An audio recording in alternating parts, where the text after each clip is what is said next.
Hey guys, what's up? Welcome back to StarCraft 2 Strategy. Today we're going to be taking a look at a Terran strategy. Now in this replay, our Terran player is Shark G Phalo, and our Zerg opponent is MTW's Damaga. So this is Phalo versus Damaga, but we are looking at a Terran strategy, so we're going to go straight into Fail Vision. There's going to be so many jokes about this guy's name in the comments. Alright, so Terran strategy today. What we're looking at is going to be very unorthodox. Not solid play, not something that I strongly consider you basing your play style or the majority of your games upon, but this is a strategy and it is something that I wanted to cover. So what we're going to be looking at is a Terran versus Zerg strategy. Now let's think for a moment how Terran versus Zerg typically plays out. What you typically see in this matchup is the Zerg player fast expanding and the Terran player going quickly for Hellions. That's pretty standard. Now in order to deal with those Hellions, especially with a quick expansion, a lot of the times what you'll see from a Zerg player is them going for roaches as well as spine crawlers.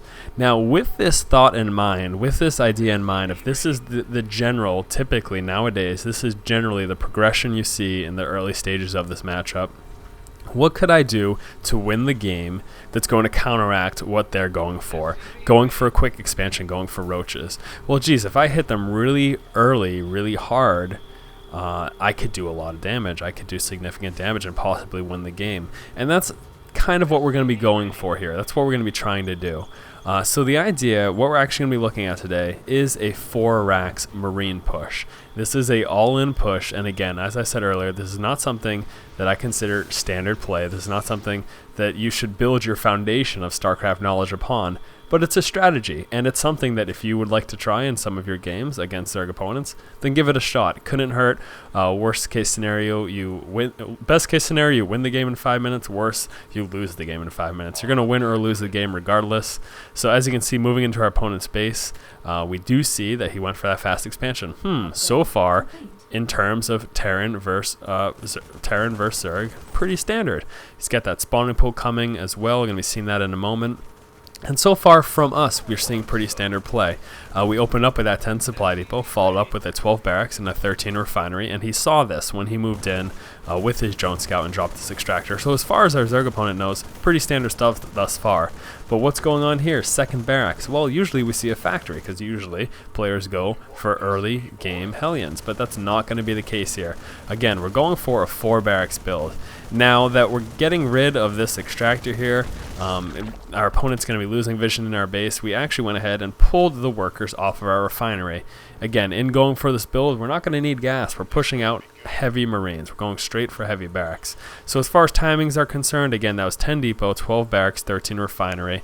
We had that refinery for the option. When we saw that our opponent was going for that standard, the normal progression in Zerg versus Terran, going for that fast expansion and then going to be moving into those roaches for Hellion defense. When we saw that, we decided, well, let me see if I can hit him early and do a lot of damage. So even though we have that refinery and we don't need it, we had that preparation for a normal build if we decided to go for it. 16 supply Orbital Command, again, very normal. But then here we go at 19 and 20 supply. 19 we drop this barracks, and at 20 we drop these 2 additional ones. So we're going to be pumping out Marines. And again, all of our workers here are going to be on just gathering minerals, nothing on Vespian at this point, because in going for this, if we want this early push to be effective, it's going to have to kind of be all in. And something important to keep in mind, again, we opened up not going straight for 4 barracks. We opened up with a standard opening. 10 depot, 12 barracks, 13 refinery. That's standard. That allows you to tech up if you want to get to factories, if you want to go for MMM, if you want to tech up to Starport for Banshees. That opening allows you to have those options. But again, we saw that standard play from our Zerg opponent early in the game, and in this particular game, deciding to go for a Marine push. This can be very effective, so if it's something you want to try, give it a shot. But again, not standard play. Don't base all of your decisions upon this type of build. As you can see, scanning, we saw that roach warn, so we do know that so far as our Zerg opponent's concerned, he's expecting Hellions. He's expecting that early Hellion push, which most Terran players do.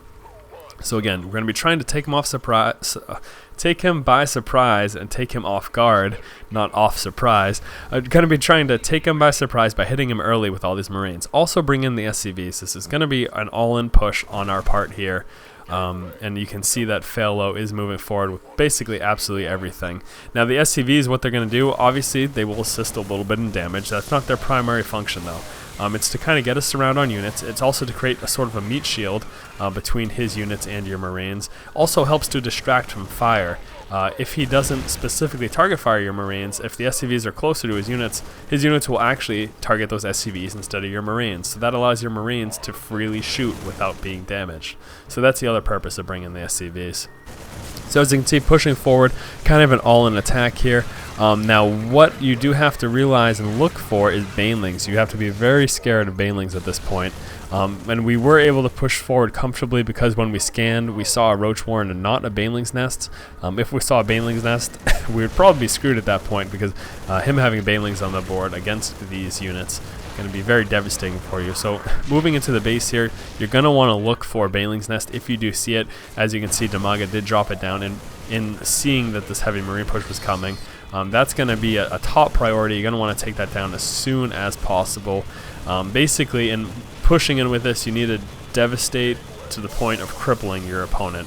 You need to take out everything. You need to take out their economy, and you need to take out all important tech buildings. So going to be targeting their drones, going to be targeting things like this Baneling nest here, and basically just trying to do as much damage to win the game right now as possible. As you can see, Damaga does leave the game because this push was too strong for him to handle. Had lost all of his workers here at the expansion as well, so severely behind. Now again, in a push like this, we are pretty much showing our hand openly to the opponent. It is all in, especially if you bring your SCVs with you.